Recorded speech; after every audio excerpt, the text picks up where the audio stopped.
뉴스회전 인터뷰. 오늘은 박상혁 더불어민주당 원내소통수석 부대표와 함께하겠습니다. 어서 오세요. 예, 안녕하세요. 박상혁 의원입니다. 안녕하세요. 원내소통수석, 전 처음 보는 자리 같은데요. 예, 이번에 신설된 자리인데요. 여당이 되면 야당과는 다르게 야당은 딱 하나의 목소리로 딱 일치되게 대여투쟁 이렇게 하면 되는데, 과거에 보면 여당이 되면 다양한 목소리가 또 분출되기도 합니다. 또 저희 당이 규모도 크고 많은 의원님들이 있기 때문에 또 현안들도 많고, 그러다 보면 굉장히 소외되기도 하고 내부적인 소통이 좀 어려울 때가 많으세요. 그래서 이번에 김병기 원내대표가 당선되시면서 만든 측이고요. 그래서 의원님들하고 여러 가지 부분에 대한 소통도 좀 원활히 하고, 더불어서 저한테 또 주신 미션은 언론 관계에 있어서도 좀 소통을 더 원활하게 해서 집권 여당다운 모습을 보여줬으면 좋겠다라고 해서 만든 자리입니다.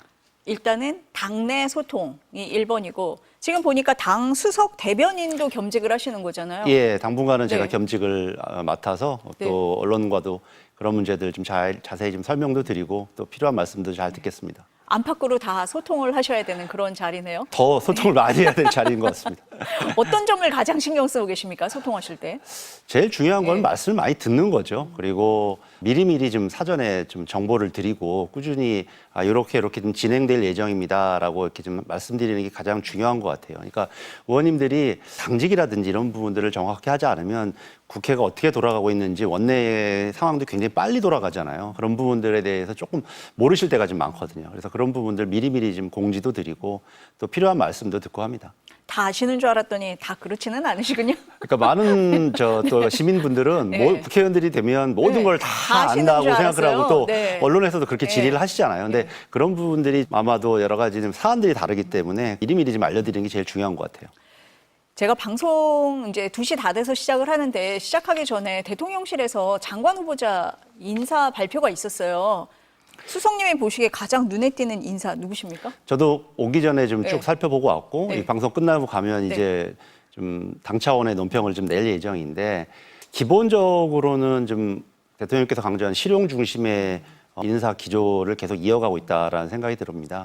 예를 들면 중기벤처부 장관 같은 경우는 전에 네이버 대표도 하셨던 분, 한성숙 대표. 그분 맞으시군요. 네, 전 동명이인이신지 아닌지 한성숙, 궁금했습니다. 예, 전 네이버 대표 이런 분들을 좀 모시는 부분, 그리고 송미령 장관을 좀 유임시킨 부분은 아무리 봐도 이 농림 문제에 관련해서 전문성이 그분이 있거든요. 농촌경제연구원에서 연구원도 하셨고 또 여성이기도 하고, 그런 부분들에 대해서는 좀 일단 유임을 해서 계속적인 기조를 좀 이어가는 부분도 좀 하나의 특징이라고 생각을 하고요.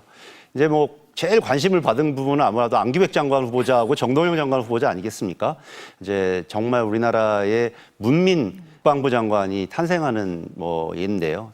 아주 과거에 우리 정부가 제대로 기틀이 없을 때 문민 장관이 좀 있었긴 했습니다만, 이제 제대로 된 문민 장관을 맞이하게 되면서 지난 12.3 계엄 이후에 정말 떨어진 이 군의 사기라든지 군내 여러 가지 문제점들을 한편으로는 해결을 하면서 또 한편으로는 좀 선진 강군으로 가는 데 있어서 좀 초석을 다질 것이라고, 워낙 전문성이 있으시거든요. 네. 제가 최근에도 국회에서 만나면 의원님 가시는 거죠? 이러는데 확답을 안 주셨었는데 결국 장관으로 가시게 됐고, 정동영 장관은 조금 예상은 좀 됐었습니다. 왜냐하면 지금 남북 관계가 굉장히 어려웠고, 특히 최근 윤석열 정부에서 거의 남북 관계라고 설명할 만한 관계조차 설정하지 못하지 않았습니까? 그런 가운데서 좀 풍부한 경험이 있으신, 또 과거에 통일부 장관을 하셨던 정동영 장관을 다시 기용하는 거는 이 남북 관계를 좀 다시 한번 풀어봐야 되겠다라는 대통령의 의지가 드러나는 거거든요. 결국은 저는 이런 부분이 다 실용의 관점에서 좀 충분히 이해될 수 있습니다. 말씀하신 것처럼 그 송미령 장관 유임이요. 앞서서 저희 출연하신 분들도 이 부분이 제일 의외다 이런 말씀을 하셨어요. 조금 더 제가 한 번 더 살펴봐야겠습니다만, 이분이 제가 알기로는 12.3 내란 이후에 그 당시 국무회의에서 어떤 일이 펼쳐졌는지 이런 것들도 소상히 얘기도 하고, 이분이 처음 발탁 배경 자체가 좀 전문성 아니겠습니까? 무슨 정치적 색깔과 배경을 가지고 계신 분이 아니기 때문에 오히려 그런 부분들과 관련되어서 전문성은 이어가겠다라는 전 취지로 보여지고요. 하나 더 한다면 이런 실용의 관점에서 좀 새로운 세대 교체를 위한 준비도 하고 있지 않냐라는 생각이 생각이 듭니다.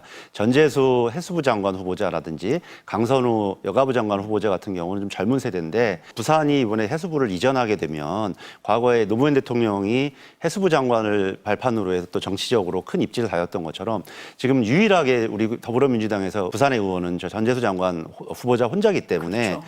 이런 부분으로 앞으로 커갈 수 있는 기틀이 될 것이고 또 본인이 북극 항로 개척위원장을 맡으면서 그런 부분에 대한 전문성도 갖추고 있고 여가부 장관 후보자 강선우 의원 같은 경우는 복지부 간사, 여가위 간사를 하면서 나름대로 그 방면의 전문성을 쌓았거든요. 새로운 세대에 대한 또 길도 함께 만들어내가는 것. 저도 해당되지만 70년대 이후에 태어난 사람들, 90년대 학번, 강훈식 대표적으로 비서실장, 그다음에 전재수 해수부 장관 후보자, 강선우 또 여가부 장관 후보자, 그리고 또 당내에 보면 이번에 저도 그렇고 함께 정책수석으로 또 발탁된 허영 의원 같은 경우도 다 이게 70년대 요 세대에 해당하는 사람들입니다. 대표적으로 또 박주민 의원, 차세대를 준비할 수 있는 우리 더불어민주당의 기틀도 좀 마련해 나가는 것이 아닌가 그렇게 좀 전망을 해봅니다.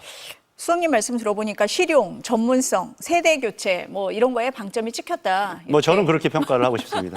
네, 뭐 이제 인사 또 검증 절차가 남아 있으니까요. 네, 조금 더 뭐 얘기가 나오는 대로 지켜보도록 하겠습니다. 소통 말씀을 하셨으니까 대통령과 여야 지도부 회동이 어제 있었잖아요.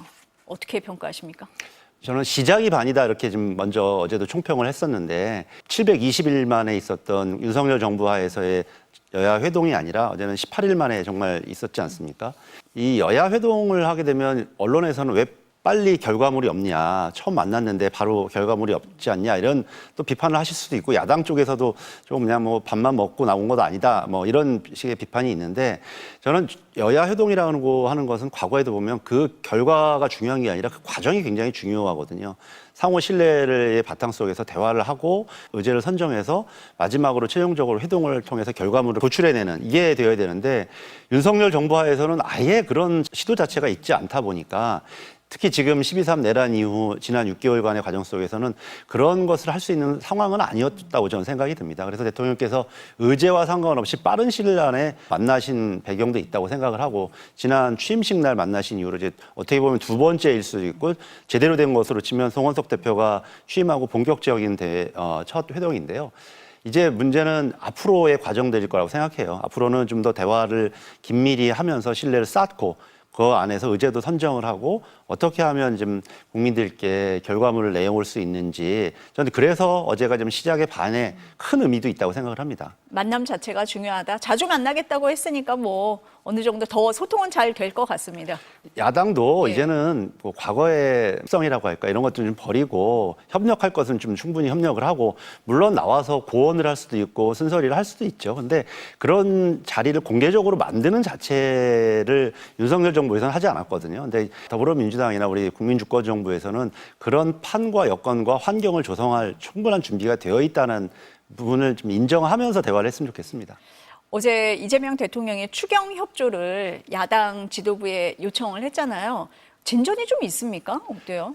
추경 문제에 예. 대해서 필요성에 대해서는 동의를 하고 있죠. 근데 문제는 구체적인 내용들인데 거기서 가장 중요한 문제가 추경 심사를 하려면 예산결산위원회가 구성이 되어야 됩니다. 그렇죠. 그런데 오늘도 아마 지금 원내 운영수석 간에 대화를 하고 있는데 아직도 그 문제와 관련되어서 조금 진전은 없습니다. 그런데 제가 보기에는 이미 전반기 원구성과 관련돼서 작년에 다 합의가 되어 있기 때문에 이번에는 빨리 지금의 어려운 경제 위기를 해결할 수 있는 마중물의 역할, 그게 추경의 필요성 아니겠습니까? 본인들도 인정하고 있는 것처럼 예결위 구성에 대해서 원만히 합의하고 이번 주 안에는 반드시 본회의를 열어서 그런 문제들을 좀 해결해야 될 거라고 생각을 합니다. 그래서 지금 이번 주에도 이미 상임위에서는 심사를 하고 있는 상임위들이 있거든요. 그래서 다음 주에는 예결위 심사를 하고 6월 임시국회가 7월 4일까지입니다. 그래서 7월 4일 안에 이걸 통과시켜야 빠른 시일 안에 저희들이 생각하는 민생회복지원금이라든지 여러 가지 그 채무 조정 프로그램이라든지 이런 부분들을 좀 집행할 수 있습니다. 그래야 이제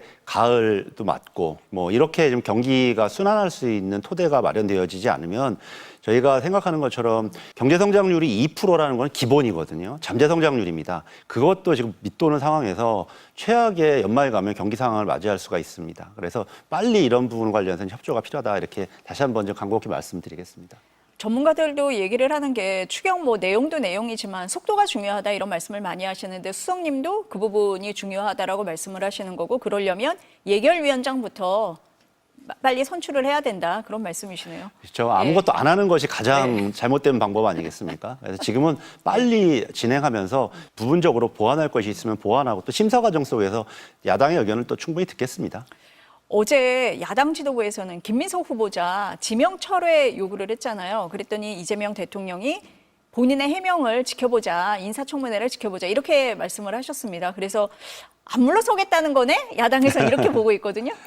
그 자리에서 대통령께서 또 확답을 주실 수 있는 상황은 아니지 않습니까? 여야 간에 아직은 신뢰가 이렇게 구축되어 있고 그런 기반이 없는데 우리가 인사청문회 제도를 두는 이유는 그 안에서 충분하게 소명할 수 있는 기회 그리고 충분히 질의할 수 있는 기회를 두자라는 취지니까 내일 이틀간 열리게 됩니다. 그래서 충분히 지금에 있어서 하나하나 제기되는 문제들에 대해서 답변하는 것보다는 후보자의 입을 통해서 오히려 충분하게 소명할 수 있는 시간을 가져야 된다고 생각이 들고요. 그걸 물어봤으니까 뭐 답변 또 하나 더 드리고 싶은 거는 갑자기 검찰이 며칠 전에 서울시 시의원이 한 명 고발을 하자마자 사건을 배당하고 수사를 착수했다는 그런 단독 보도가 나왔습니다. 예전 조국 장관 사태가 다시 한번 이렇게 떠오르게 되는데 이 문제를 계속적으로 주장하고 있는 주진우 의원은 윤석열 정부에서는 법률비서관으로 활동하면서 저희들이 생각하는 정치검찰 정권의 하수인의 역할을 했고 하수인이 문제를 제기하고 프로 고발러가 고발하고 검찰이 이걸 되받아서 수사하는 이 악순환이 다시 시작된 것은 아닌지 이제 검찰 개혁을 앞두고 마지막으로 김민석 후보자를 뭐 볼모 삼아서 무언가를 해보려고 하는 그런 기도는 아닐 것이라고 저는 뭐 믿고 싶은데요. 저희들이 그런 부분과 관련해서는 당 차원에서 엄중히 지켜보고 있다고 말씀드리고 싶습니다. 아니 그러면은 수석님 생각하시기에 검찰이 바로 수사에 착수한 건 뭔가 좀 의도가 있다라고 보시는 겁니까? 지금 왜냐하면 네. 오늘도 저희 최고위원회에서도 발언이 나왔지만 바로 국민의힘 의원들이 피의자 김민석 후보자 이런 식으로 나왔단 말이죠. 그래서 이런 부분들 관련되어서는 이게 과거에 처음 있는 사례가 아니라 예전에 이명박 대통령 때부터 비슷한 기도들이 많았습니다. 뭔가 문제를 제기하면 실체를 알 수 없는 시민단체 비슷한 데에서 고발을 하고 바로 검찰이 수사를 해서 그 과거에 많은 우리 노무현 대통령부터 시작했던 많은 정치인들에 대한 그런 사정 탄압의 기억들을 저희들은 잘 알고 있어서 그런 부분 관련돼서는 저희들이 매우 엄중하게 좀 주시하고 있다는 말씀드립니다. 그럼 수석님은 인사청문회가 이제 내일하고 모레 열리잖아요. 그러면 국민의힘에서 제기하고 있는 의혹들이 충분히 해명이 될 수 있다. 국민의힘에서는 일단 금전거래 부분을 집중적으로 공격을 하고 있는데 해명이 될 수 있다 이렇게 보고 계십니까? 이분이 18년간 야인 생활 비슷하게 정치를 하셨죠. 정치를 한 게 아니죠. 야인 생활 동안 있었고 과거에 김민석과 2020년도에 돌아온 김민석 의원은 굉장히 다른 분이더라고요. 저도 만나봤더니. 그런데 이제 그런 과정 속에서 있었던 부분과 관련되어서 저는 충분히 본인이 좀 소명을 할 수 있는 능력도 가지고 있고요. 제가 잠깐 뭐 다른 것 때문에 통화를 좀 드려봤어도 그럴 수 있는 의지도 밝히셨더라고요. 그래서 저희들은 내일 잘 지켜보면 그런 부분들 국민들이 혹시라도 궁금하셨던 부분은 이해가 될 것으로 이해합니다. 뭐 아빠 찬스 의혹도 있고 그건 뭐 청와대 이미, 예. 석사 얘기도 있는데 그것은 SNS를 통해서 충분히 해명이 되고 있다 이렇게 보시는 건가요? 아빠 찬스 의혹에 예. 대해서는 뭐 아시는 것처럼 그 사용하지 않았다라는 것도 입시에 사용하지 않았다. 밝혀졌고 예. 그다음에 칭화대 문제와 관련해서 본인이 출입국 기록을 내면서 다 소명이 좀 됐다고 생각해요. 칭화대 문제도 그렇잖아요. 네. 김민석 후보자가 그 학위를 가지고 뭐에 이용을 하겠습니까? 20대, 뭐 30대 때라면 그걸 통해서 뭔가 더 높은 학위로 가기 위한 수단으로 사용했다면 모르겠는데 대한민국에서 모든 사람이 아는 김민석 후보자 그걸로 이용해가지고 아 내가 학위가 이만큼이에요 라고 자랑을 하겠습니까? 이걸로 뭔가를 하겠습니까? 저는 그 자체가 그 의미 없는 흠집 내기 정도에 불과하다고 생각합니다. 아니 그게 문제가 없다고 하니까 이번에는 그 석사 논문에 들어있는 표현을 가지고 문제를 삼은 부분이 있잖아요. 탈북자를 반도자라고 표현한 부분을 문제 삼았는데 그런 부분은 어떻습니까? 저희 어제 뭐 다른 의원이 뭐 얘기도 했는데 한자식 표현이 우리가 쓰는 표현이 있고 중국에서 쓰이는 표현들도 있잖아요. 그래서 그런 부분들을 뭐 이미 제가 알기로는 우리나라의 보수 언론에서도 사용하는 적도 있고 외국에서도 비슷한 언어를 사용한다고 알고 있습니다. 그리고 아까 보니까 SNS에 중국에서는 대통령을 총통이라고 표현한다고 하더라고요. 우리 대통령을 지금도. 근데 그렇게 표현한다고 해서 과거에 뭐 2차 대전 때 나쁜 이렇게 연상되지 않잖아요. 그런 표현들 자체를 가지고 너무 뭐 지엽적이란 말도 하기 어려운 표현들을 가지고 지금 본질을 흐리려고 생각합니다. 저는 이번 청문회가 갖는 의미는 이렇게 생각해요. 12.3 내란으로 만들어진 그리고 탄핵으로 만들어진 대통령 선거 그 이후 처음 국정원장 후보자를 했습니다만 총리 후보자의 인사청문회입니다. 그러면 지금의 국가적인 위기를 어떻게 극복할 것인가 그런 관점에서 야당도 어떤 입장도 내야 되고 그 관점을 가져야 된다고 생각합니다. 함께 협력해서 지금 자신들이 만들어 놓은 자신들이 불러일으킨 이 국가적인 위기를 해결하는 데 좀 도움이 될 수 있는 방향으로 이번 청문회를 진행했으면 좋겠고요. 앞으로 또 오늘도 장관 인선 관련되어서 여러 가지 이제 청문회가 또 진행될 거 아니겠습니까?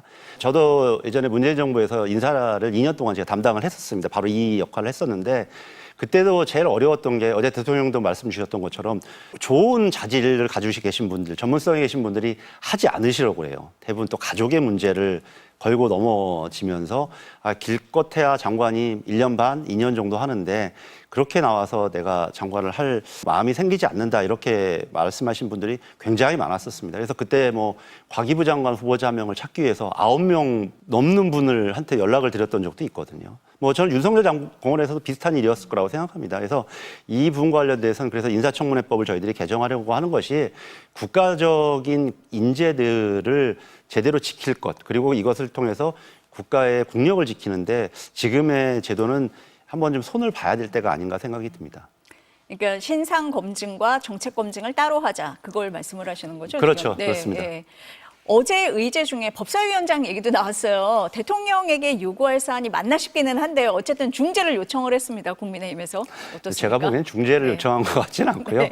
그냥 언론 앞에서 다시 한번 자신들의 말을 좀 강조한 것 같은데 우리가 삼권 분립이 되어 있고 또 여야 간에 해야 할 사안과 또 대통령실에게 해야 할 사안이 좀 다르지 않습니까? 그래서 저는 특정한 의제는 좀 아니었다라는 생각이 들고요. 본인들도 지금 상황에서 법사위원장 문제를 가지고 논의하거나 협상할 대상이 아니라는 것들을 너무 잘 알고 계실 거라고 생각해요. 오히려 그보다는 지금 국민의힘 내부 사정이 복잡합니다. 어제도 자리에 있었던 김용태 비대위원장과 송원석 대표 간의 뭐 혁신위를 가지고 이런 부분을 좀 돌리려고 하는 그런 좀 기도로 좀 저희들은 이해하고 있습니다. 오늘 박찬대 의원이 당대표 출마 선언하셨잖아요. 정청래 의원은 이미 하신 상태고 누가 더 유리하신 겁니까? 비방전도 좀 강화되고 있다 뭐 이런 얘기들도 하던데요. 아니 제가 뭐 누가 네. 유리하다고 말할 건 아닌데 네. 제가 어제 우연히 박찬대 네. 의원을 만났어요. 네. 국회의원 회관에서 만나서 여러 가지 이야기도 듣고 뭐 말씀도 해드렸는데 박찬대 의원 같은 경우도 지금의 혹시라도 조금 과열되는 상황에 대해서는 굉장히 좀 우려하시더라고요. 워낙 또 인간적으로도 두 분이 가깝고 최근까지도 원내대표와 법사위원장으로 2인 3각의 역할들을 해오셨기 때문에 저는 민주주의 국가 또 민주정당에서 서로 간의 경쟁은 피할 수 없지만 그 안에서 본인들보다 그러다 보면 조금 항상 지지자들이 조금 더 격해지는 경향들이 있거든요. 그래서 이번 기회를 통해서 당에서도 조금 그런 부분 관련돼서는 좀 질서 있는 경쟁이 될 수 있도록 역할을 하려고 하고 또 두 분도 그런 부분 관련돼서는 아마 더 어떻게 하면 이재명 정부를 성공시킬지 이런 부분 관련돼서 좀 선의의 경쟁을 해주셨으면 하는 게 당원들의 바람일 겁니다. 언론에서는 과열 조짐을 보인다 이런 얘기를 하고 있는데 그건 아니다. 선의의 경쟁이다. 이렇게 말씀을 하시고 계십니다. 왜냐하면 저희도 권리당원이 한 꽤 많습니다. 저희 지역구만 해도. 근데 이분들 단톡방에서 얘기하는 걸 하다 보면 결국 조금 과열되더라도 이런 부분들 정화가 되는 모습을 보면서 이건 민주당만이 갖고 있을 수 있는 큰 저력이고 힘이다. 저희가 130만 당원을 가지고 있습니다. 여기서 항상 조금 정반합의 여러 가지 선의의 질서들을 만들어가는 걸 좀 많이 봐왔기 때문에 크게 걱정하지 않으셔도 될 거라고 생각합니다. 소통수석 나온 설명이십니다. 네, 오늘 말씀 여기까지 듣고요. 또 뵙도록 하겠습니다. 네, 감사합니다. 앞으로 자주 뵙겠습니다. 네. 예.